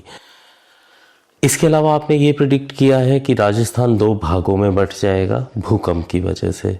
आने वाले 3 सालों में यानी 2028 तक एक दिन ऐसा आएगा जो 2 दिन 3 दिन इंटरनेट बंद रहेगा, या 1 से 2 दिन, और इतनी बुरी तबाही मचेगी कि बैंक के अकाउंट से लेके और भी जो हमारी इंफॉर्मेशंस जो एक इंफॉर्मेशन किसी फिजिकल फॉर्म में नहीं है, जिसको जो किसी इलेक्ट्रॉनिक फॉर्म में है, डेटा फॉर्म में, वो सब नष्ट होने की संभावना है। और आपने एक प्रेडिक्शन और किया है कि सोना आने वाले टाइम में, with in how much time? मैं पता तो मुझे है, पर थोड़ा सा स्पेस आगे लेके चल रही हूँ, लेकिन कई बार लोगों को विश्वास नहीं होता। आप समझ लीजिए आने वाले 3 से 4 साल में, 2026 तक की अगर हम बात करें, या मैक्सिमम खींचे तो 28 तक हम बात। 28 तक सोना 2.5 लाख से 3 लाख रुपए, 2.5 लाख रुपए तोला, यही बोला है आपने, 2.5 लाख रुपए तोला होगा। चांदी भी बढ़ेगी, सारी धातुओं के दाम, क्योंकि अभी धातु ही आपके पास एक ऐसा ऑप्शन बचेगा जिससे आप अपनी चीजें सिक्योर कर सकते हैं। आपके शेयर्स हैं, पेपर हैं, कभी भी खत्म हो सकते हैं। आजकल तो पेपर में भी नहीं है, आजकल तो सब कुछ डेटा में पड़ा हुआ है। आदमी का फ्लाइट के टिकट से लेके बोर्डिंग पास से लेके हर चीज है। हमेशा एक मैसेज और भी है कि हमेशा अपने घर में राशन आपको फुल रखना चाहिए जी। ऐसा आप कोई ऐसी सिचुएशन ना हो जाए कि पता लगा आप बच तो गए लेकिन आपके पास खाना ही नहीं है, तब आप क्या करोगे? आप तो भूखे ही मर जाओगे जी। भोजन जो सबसे ज्यादा जरूरी है, सोना चांदी प्रॉपर्टी, हम खुद रहें और भोजन रहे, वो सबसे बड़ा एसेट है। तो क्या इतनी तबाही होने वाली है आने वाले टाइम में? जी। मैं एक चीज और आपको बोलूंगी, शायद अभी किसी को हजम नहीं होगा और अजीब लगेगा, आने वाले समय में जब ये तबाही मचेगी, खाने के लिए लोग एक दूसरे को मार देंगे। जिसके पास भोजन होगा और उसको ये पता लगेगा इसके पास भोजन है, वो उसको मार के भोजन ग्रहण कर लेगा, क्योंकि उसको सर्वाइवल चाहिए, उसको जिंदा रहना है। तो सोचो, जो लोग आज ये सोना चांदी प्रॉपर्टी, ये मेरा महल, ये मेरी गाड़ी, ये मेरा ब्रांड, इसके लिए लड़ रहे हैं, सब सिर्फ और सिर्फ खाने के लिए झगड़ा हो। और ये आने वाले कितने समय ये नहीं, दो आपको बोल रही हूँ, 32 तक तो ऐसी होगी, प्रकृति अपना पूरा रूप बदल देगी। 32 के बाद शांति आएगी। और ये आपने टैरो से प्रेडिक्ट किया है। कौन सा कार्ड आया होगा ऐसा टैरो का कि इतना भारी प्रेडिक्शन आपको लगा? जैसा मैंने एक डेथ का कार्ड लिया, डेथ का कार्ड समझ के लोग हमेशा ये समझ देते हैं कि इसकी डेथ होने वाली है। नाम ही ऐसा है, डेथ। नाम ही ऐसा है कि कोई भी डर जाता है, लेकिन उस कार्ड में जो पिक्चर है, अभी हम उस पर भी बात करेंगे, कार्ड में दिखाऊंगे भी, तो कोई भी परिवर्तन ही जिंदगी का नियम है। जो आया है वो जाए, हमारी सोल भी घूम के वापस आती है ना। जो चीज, कोई भी चीज प्रकृति में स्थिर नहीं है, इस दुनिया में समाज में कोई भी चीज स्थिर नहीं है। हमारे थॉट ही स्थिर नहीं है, एक थॉट आया दूसरा जाता है, और एक सांस आई दूसरी जाती है ना। तो डेथ के कार्ड में भी आप देखेंगे सारा ब्लैक है, लेकिन फिर भी वहां एक व्यक्ति खड़ा है जो होप है उसके पास कि भाई मुझे माफ कर दो। तो भगवान भी, ईश्वर भी आपको ये इंडिकेशन दे रहा है, समझ जाओ, अभी भी समझ जाओ, अभी भी वक्त है। क्यों बड़े बड़े संत महात्मा, बड़े बड़े गुरु अभी भी बोल रहे हैं नाम जाप करो, नाम जाप करो, कि उससे हमें कहीं ना कहीं थोड़ी शांति मिल सकती है। वो एक मौका दे रहे हैं ईश्वर हमको। तो जो डेथ के कार्ड जो है उसका कॉम्बिनेशन है कि पूरी तबाही। लेकिन डेथ के कार्ड से मैं ये जानना चाहता हूँ, आपने ये प्रिडिक्ट कैसे कर दिया कि 2032 तक ये होने वाला है? कार्ड की पूरी सीरीज रहती है, नॉट ओनली वन कार्ड। हाँ, कि जैसे हमने कहा 2026 में क्या होने जा रहा प्राकृतिक रूप से, या देश में क्या होगा, विदेश में क्या होगा, उसके कॉम्बिनेशन हम निकालते हैं। ये एक कार्ड की प्रेडिक्शन है। एक एग्जाम्पल आपने पूछा तो मैंने एक एग्जाम्पल दिया। तो आपको नशे नहीं करने चाहिए। मानो ऐसे में कोई भूकंप आया और आपने दारू पी भी, आप तो भाग ही नहीं पाओगे, आप तो वहीं गिरोगे और मर जाओगे। तो ये छोटे छोटे ऐसे पॉपअप और अलर्ट्स हैं कि आपको बहुत सजग रहना है, एक्टिव रहना है, अपना वेट लॉस करना है, आपको बहुत स्लिम ट्रिम रहना है, कि कहीं को कुछ होता है आप भाग ही नहीं पाओगे, आप अपने वाले को नहीं बचा पाओगे। चीज़ बहुत छोटी है, लेकिन जब तबाही आती है उस वक्त सेकंड में चीज़ें खत्म हो जाती हैं। तो हमारी फिटनेस, जैसे कोरोना आया था उस वक्त क्या था, उस वक्त भी यही स्थिति थी, सारे देश दुनिया सब कट गया था। क्या था, सिर्फ भोजन पे जिंदा थे, और एक दूसरे के परिवार वाले एक दूसरे को हाथ लगाने के लिए तैयार नहीं थे। जो हम मोह की बात करते हैं, उस वक्त भी यही हुआ था। अगर 2 लोग नदी में गिर जाएं, एक आपका लव वन हो और एक आप हो, तो आप क्या करोगे? पहले तो आप खुद को ही बचाओगे। आदमी जवाब कुछ भी दे, बट सच्चाई तो ये है कि वो दूसरे को भी तभी बचा पाएगा फिजिकली जब वो पहले खुद को बचाए। आपको अपने परिवार की चिंता है, आपको अपने लव वन की चिंता है, तो आपको उस पर अभी से काम करना पड़ेगा। एक दिन में, रातों रात में कोई चमत्कार नहीं होगा। आपको अभी से सब चीजों पे बहुत ध्यान करना पड़ेगा। अब जैसे ग्लेशियर पिघल रहे हैं, पानी के लेवल बढ़ रहा है, इसमें हम मुंबई की भी बात करते हैं तो मुंबई का समुद्र का लेवल भी काफ़ी बढ़ चुका है। आने वाले समय में मुंबई भी खतरे में है, जितने भी पानी वाली जगह हैं सब खतरे में है। तो देश के सारे बड़े बड़े शहर किसी न किसी नदी के किनारे या समुद्र के किनारे, दिल्ली यमुना जी के किनारे, बॉम्बे अपना मुंबई समुद्र के किनारे, कोलकाता समुद्र के किनारे, चेन्नई समुद्र के किनारे, सभी पानी के आसपास हैं। प्रयागराज, बनारस, कानपुर। नदी और समुद्र में फ़र्क होता है। नदी फर्क है, तो आपने पानी कहा ना, तो मैं कह रहा हूँ सभी तो पानी के, लेकिन पानी वाली जगह, नदी वाली जगह में कम तबाही राजस्थान में एक है कि आने वाले समय में राजस्थान में बर्फ गिरेगी, क्योंकि हमारा साउथ और नॉर्थ पोल खिसक रहा है, साउथ नॉर्थ की तरफ जा रहा है। तो ये प्रेडिक्शन भी टैरो के थ्रू है कोई? नहीं, अभी जैसे कई बार लोग ये प्रेडिक्शन करते हैं तो हम भी चेक करते हैं ना कि क्या ये सही है कि नहीं है। ओके, तो हमें और भी डिटेल मिलती है कि ऐसा क्यों हो रहा है। आप देखो, लोग पहले बारिश के लिए तरसते थे राजस्थान में, इतनी बारिशें क्यों हो रही हैं? कोई तो रीजन होगा ना, तो वो रीजन ढूंढने हम जाते हैं। ओके, तो आपको वो लगता है कि हाँ सही कनेक्शन मिलता है वहाँ से। तो एक चीज़ मैं जानना चाह रहा था, हर किसी का सवाल है कि जब भी कोई घटना हो जाती है तभी एस्ट्रोलॉजर्स या फ्यूचर प्रिडिक्शन टेक्निक वाले या उसके मास्टर्स, जिनमें आप भी शामिल हैं, कि तभी हम कि उस बात का वो देते हैं कि भाई ये जैसे घटना हो गई, मैंने प्रिडिक्ट किया था। इसीलिए मैंने कहा आने वाली घटनाओं के बारे में मैंने वो जैसे मैंने आपको पहले बोला, मैं इस चीज़ को मानती हूँ कि किसी ने मार्केट में कुछ भी अच्छा किया है, मैं बहुत रिस्पेक्ट करती हूँ। मैं ऐसी नहीं हूँ कि मैं ही अच्छी हूँ, मुझे ही सब आता है। बहुत लोग एक से एक ज्ञानी हमारे हिंदुस्तान में हैं। मेरा एक उल्टा सवाल है लोगों से भी और आपसे भी, कि जब हम वो प्रेडिक्शन करते हैं तब लोग हंस के उड़ा देते हैं, चल ऐसा थोड़ी होगा, ऐसा नहीं हो सकता। मेरे पास ऐसे लोग हैं, मैं नाम नहीं लेना चाहूँगी, जिनको मैं देखती सुनती हूँ और रेगुलर देखती सुनती हूँ। उन्होंने किया, लोग इतने नेगेटिव कमेंट करते हैं, और जब वो चीज़ हो गई, उन्होंने कब बोला? 2 साल पहले बोला, वो चीज़ अब हो गई। जब बोली जाती है उस वक्त कोई भी सुनने को तैयार नहीं। वो कोई अलग बात है, लेकिन आज इंटरनेट की दुनिया है। आप आज का किया हुआ लोगों ने, जैसे बहुत सारे एस्ट्रोलॉजर ये जो फ्लाइट की घटना होने वाली थी, ये कि जो अहमदाबाद से फ्लाइट उड़ी थी और सारे, बिल्कुल है। किसने प्रिडिक्ट किया था? बताओ ना जी प्लीज। एस्ट्रो कपूर करके एक चैनल है जी, प्रशांत कपूर जो हैं, मैं खुद भी उनको रेगुलर देखती हूँ, है ना। उन्होंने प्रिडिक्शंस की थी, उन्होंने तो और भी आगे की ऐसी प्रिडिक्शन की हुई है, लेकिन उस वक्त इतने नेगेटिव कमेंट लोग देते हैं। उससे कोई मैटर नहीं करता, उससे कुछ सच होता है, देखिए अपने आप में। क्योंकि देखो ये विद्या है, वो हमेशा बोलते हैं कि मैं एक ऐसे भूकंप पे उनकी प्रेडिक्शन हमेशा सही हुई है, जबकि मैं इस फील्ड में हूँ, मुझे उनका प्रेज नहीं करना चाहिए, नहीं ऐसी, है ना, लेकिन मैं मानती हूँ उनको। तो अभी के कर्म की सजा साथ के साथ मिलेगी। अभी तो इंस्टेंट वड़ा पाव की तरह 5 मिनट में मैगी रेडी, ऐसा होएगा। अभी तू अभी कर, अभी ले। और आपका ये कहना है कि हिंदुस्तान में ये आपदाएं कम आएंगी, बाकी जगह ज्यादा आएंगी?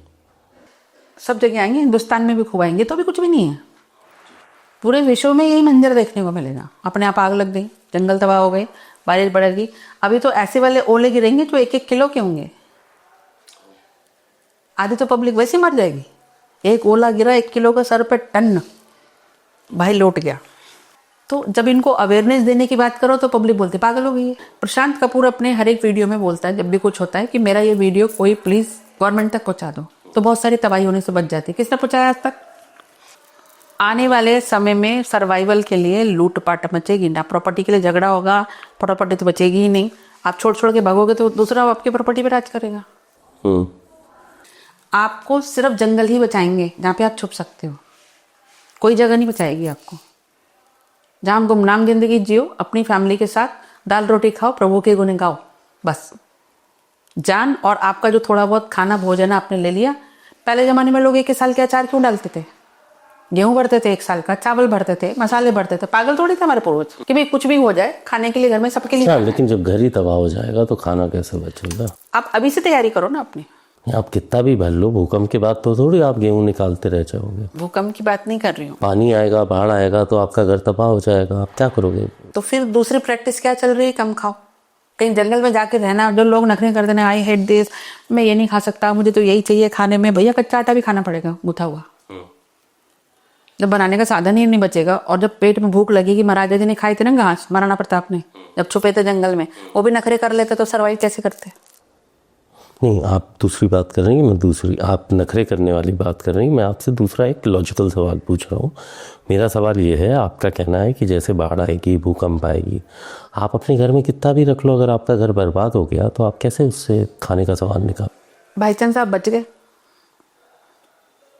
आप अपना सेफ्टी तो रखोगे, सेफ गार्ड तो चाहिए ना आपको। ज़्यादा से ज़्यादा क्या होगा, राशन भेजाएगा, आप भेजाओगे, लेकिन अगर बच गए तो?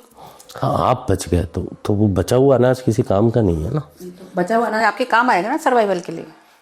अब आप 12 माले पर टंग गए, अब सामान आपके पास है नहीं, कनेक्टिविटी है नहीं, ऑर्डर करने वाले के नाव में बैठ कर थोड़ी सामान देने आएगा आपको। आपके पास जो होगा आप उसी में से तो खाओगे ना। अगर होगा ही नहीं तो क्या करोगे, अब भूखे मर जाओगे। ना आपके पास इंटरनेट है, ना आपके पास कोई व्यवस्था है, ना आप बुला सकते हो किसी को। याद है जब बॉम्बे में बाढ़ आई थी, 21 माले वाले 21 माले तक चढ़ के गए थे बिना लिफ्ट। 26 जुलाई। हाँ, मैं भी तैर के आई थी पवई से, इतने पानी में आई थी। बहे थे ना तब भी लोग, जानवर बहे थे, लोग बहे थे। तब भी फिर क्या था, जब लोग सड़क से जो निकल रहे थे, लोग राशन दे रहे थे, चाय बना के दे रहे थे, खाना दे रहे थे। तो इंसान को सबसे बड़ा सर्वाइवल क्या चाहिए, भोजन। हवा, पानी, भोजन। हवा दूषित कर दी, पानी दूषित कर दिया इन्होंने लालच में, जमीनें दूषित कर दी, सबके ऐसे सब निकाल दिए कि जो धारा में आई नदी उसने अपना डायरेक्शन बदला, क्योंकि वहां इन्होंने होटल बना दिए। तो वो तो निकलने के लिए रास्ता ढूंढेगी ना, वो पलट के इधर गांव पे आके गिर गई। तो गलती होटल वालों ने की और गाज गिरी गाँव वालों पर। यस। तो गवर्नमेंट क्या कर रही है, गवर्नमेंट तो सोई हुई है। जब आपको पता है कि यार नदी का एरिया है, जब नदी के समुद्र के किनारे आप चीजें बना रहे हो, अभी आने दो, बॉम्बे में भी तबाही बाकी है। अभी ये जितने भी है ना लग्जरी फ्लैट समुद्र के किनारे वाले, सबसे पहले यही लपेटे हुए आएंगे। उनमें मेरा भी एक फ्लैट है मनाई समंदर के किनारे। जी, निकल लो। तो क्या होने वाला है, क्या होने वाला है आपके हिसाब से? बहुत बुरा समय आने वाला है। मतलब बुरा समय मतलब क्या? जैसे अभी चल रहा है, अभी तो छोटे छोटे टुकड़ों में हो रहा है, वो फिर बड़े बड़े हिस्से में होगा। क्या सुनामी आने वाली है बॉम्बे? बिल्कुल आएगी सुनामी, ये आपका प्रेडिक्शन है? बिल्कुल। जितने भी जल वाली जगहें हैं वहाँ सुनामी आएगी। और जब समुद्र के नीचे भूकंप आता है तो सुनामी आती है, ये रूल है ना। तो जो अभी जापान में आया, रशिया में जो हलचल हुई, रशिया में जो भूकंप आया था बड़ा, अभी 8.5 डिग्री के भूकंप में बहुत कम नुकसान हुआ। तो समुद्र में तो अभी हलचल बाकी है भाई, सुनामी तो अभी बाकी है, तो हल्की सी रह गई। इतने बड़े उसमें इतना बड़ा ट्रेलर तो बाकी है अभी, कब रातों रात हो जाएगा पता नहीं चलेगा। जितनी उम्मीद की जा रही थी उसके हिसाब से तो कुछ भी नहीं हुआ। हाँ, तो थोड़ा इसको मोर स्पेसिफिक बताइए इसको। ये बम्बई के भविष्य के बारे में मैं आपसे पूछ रहा हूँ, क्या आपने ये कोई प्रेडिक्शन निकाला है टैरो के थ्रू? क्या है, थोड़ा बताएंगे? प्रेडिक्शन, बॉम्बे में सुनामी आ सकती है या आएगी? आ सकती है, बिल्कुल आ सकती है। मतलब यू आर नॉट श्योर?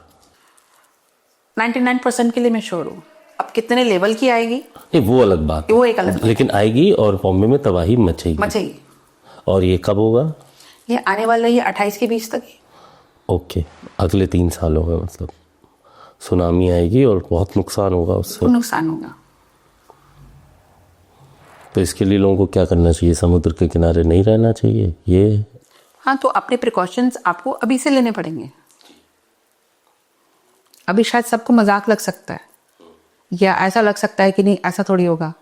हर एक इंसान को ये लगता है अरे नहीं होगा, और फिर लगता है कि हम तो बच ही जाएंगे, हम क्यों मरेंगे। लेकिन प्रकृति की नज़र में सब बराबर है।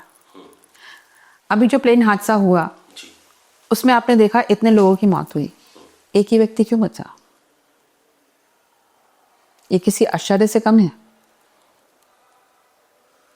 तो ऐसी किस्मत थी, उसका कॉन्शियसनेस था, राइट टाइम पे राइट डिसीजन लिया, उसकी सीट उस तरह थी, उसकी एज उस तरह थी, सीट, एज, टाइमिंग, किस्मत सब मिला के कॉम्बिनेशन बना। लेकिन इतने के बाद भी वो बचा,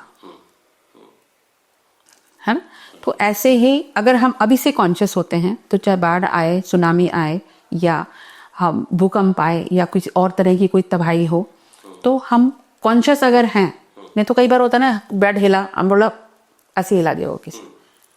presence of mind is a very very important किसी भी तरह की चीज़ के लिए, कि हम कैसे रिएक्ट करते हैं, वो बहुत जरूरी है। अब एक व्यक्ति जिसने अपने आप को ये साध लिया कि मैं एक पूरे 24 घंटे में 2 चपाती भी खाता हूँ तो मैं सर्वाइव कर सकता हूँ। एक व्यक्ति जो 4 टाइम खाना खाता है, भर के वैरायटी खाता है, बहुत ज़्यादा फूडी है, क्या वो सर्वाइव कर पाएगा ऐसी सिचुएशन में? मुश्किल हो जाएगी। तो एक्चुअली ऐसे लोग ज़्यादा मरेंगे। इसके लिए बार बार स्पिरिचुअलिटी की तरफ फोकस होने के लिए कहा जा रहा है कि आप अपनी बॉडी को इस तरह से बनाओ कि आप कम फूड में, कम पानी में सर्वाइव कर लो। आने वाला टाइम हिंदुस्तान के लिए कौन सा साल सबसे ज़्यादा खतरनाक होगा, ये क्या टैरो के माध्यम से पता चल सकता है? ये खतरनाक तो अभी चालू हो चुका है, सब 26 तक 28 तक यही सब चलेगा। ये 3 साल यही हैं, शांति नहीं मिलेगी आपको कहीं पर। अभी तो आने वाले समय में मास में लोगों का वर्क छूट जाएगा, बेरोजगार हो जाएंगे लोग। तो एक बेरोजगार आदमी क्या करेगा? गलत मीन्स देखेगा। अगर उसे सही मीन्स से सर्वाइवल नहीं होगा तो वो गलत तरीके से सर्वाइव करेगा, क्योंकि सर्वाइवल इंस्टिंक्ट तो सबसे ऊपर है। यस।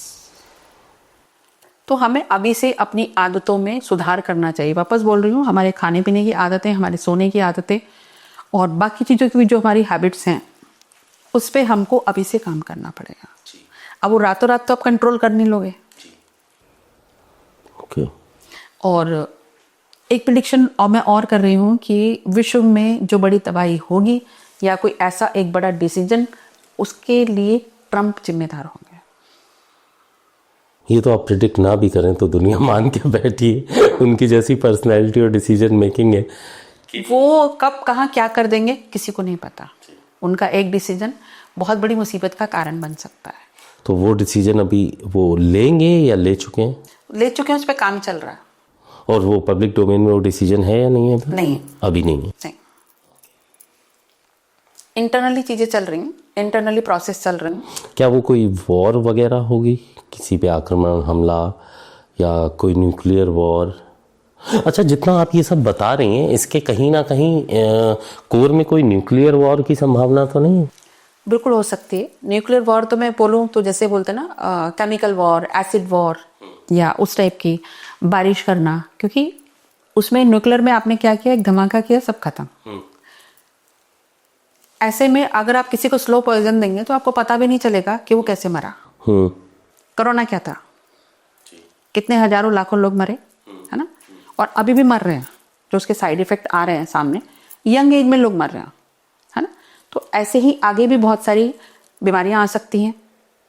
बहुत सारे लोगों को वापस अपनी जान से हाथ धोना पड़ सकता है।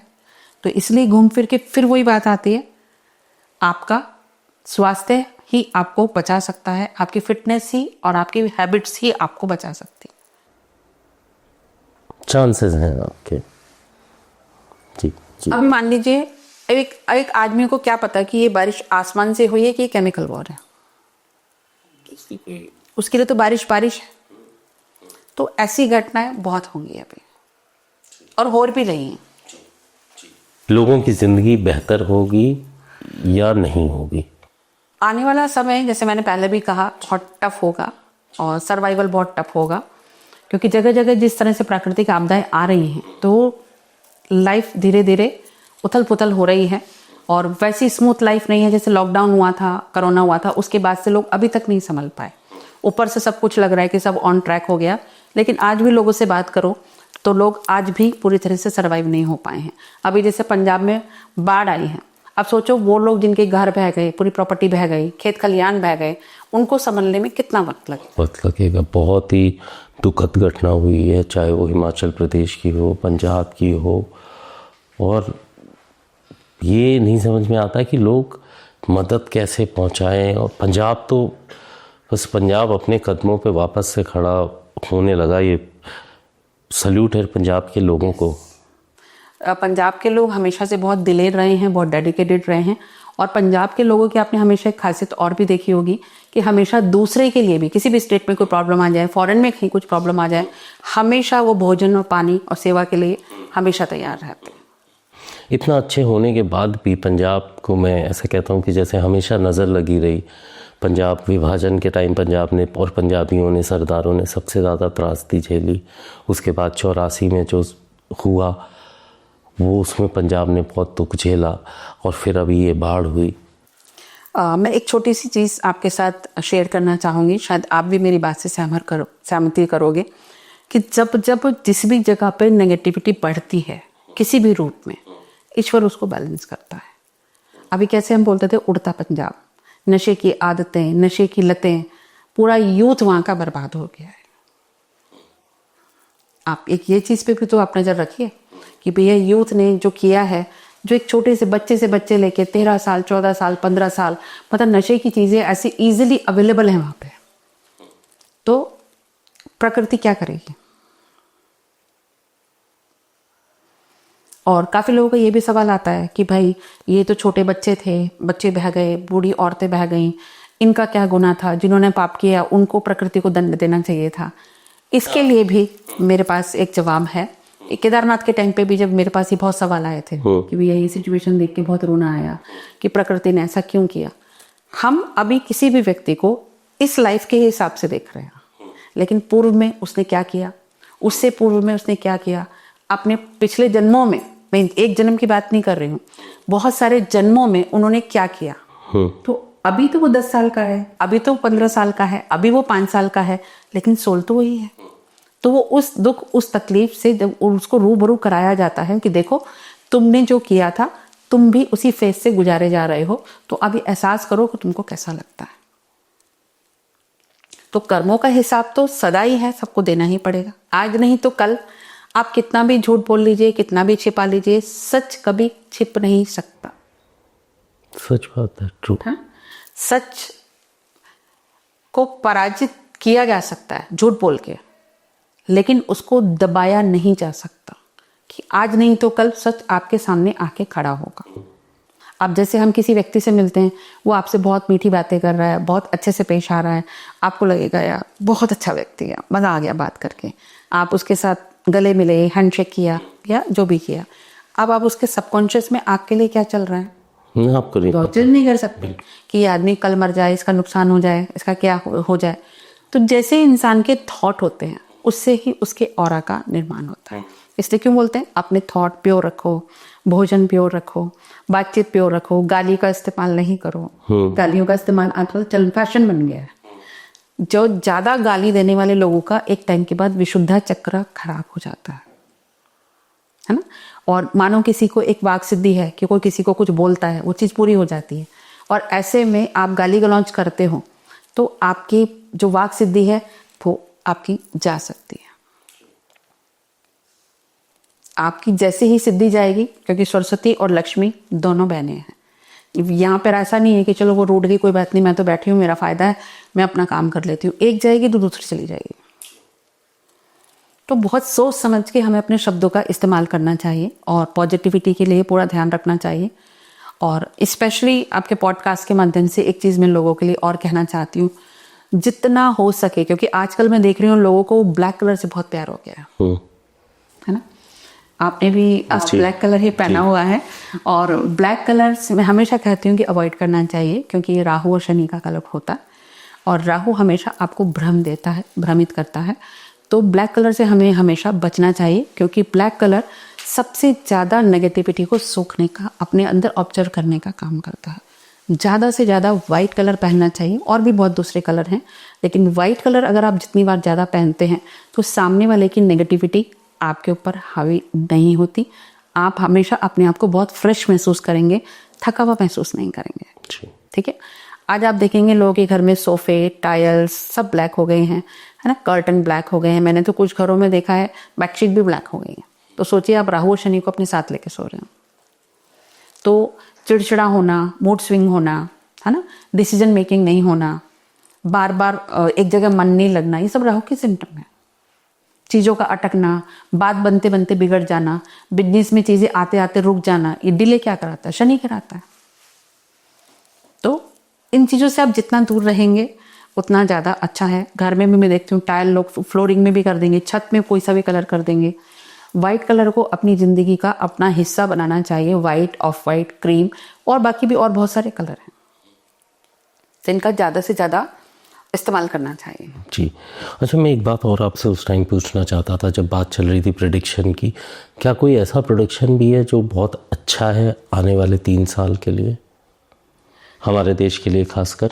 कुछ चीज़ें ऐसी हैं, आप अचानक से यूथ में एक परिवर्तन देखेंगे आने वाले 3 साल के बाद। जब इतनी तबाही होगी, चीज़ें उठापटक हो जाएंगी, तो सबको एक चीज़ समझ में आएगी, लोग ऑटोमेटिकली स्पिरिचुअलिटी की तरफ मूव करना शुरू करेंगे, क्योंकि बचने का सिर्फ एक ही रास्ता है। क्योंकि जो हमारी पृथ्वी है, या जो हम कहें, हम 5 डायमेंशन की तरफ बढ़ रहे हैं, और 5 डायमेंशन में ना आपकी कोई मेडिसिन काम करेगी, आपकी कोई चीज़ काम नहीं करेगी, सिर्फ आपकी पॉजिटिविटी, आपका सबकॉन्शियस माइंड, कॉन्शियस माइंड, और जो इस तरह की प्योर चीज़ें हैं वो ही काम करेंगी। उसके अलावा, हीलिंग के अलावा आपके पास कोई ऑप्शन नहीं होगा। कोई अगर बीमार भी होगा तो उसको हील किया जा सकता, मेडिसिन अपना असर करना बंद कर देंगे।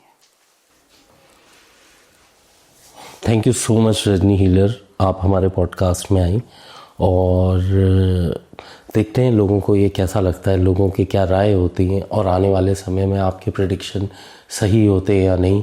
मैं तो यही चाहता हूँ कि जो आपने प्रेडिक्ट किया है और जो मानवता के लिए, देश के विदेश के लिए अच्छा नहीं है, वो प्रेडिक्शन गलत निकले, और जो आपने अच्छा किया है वो सही निकले।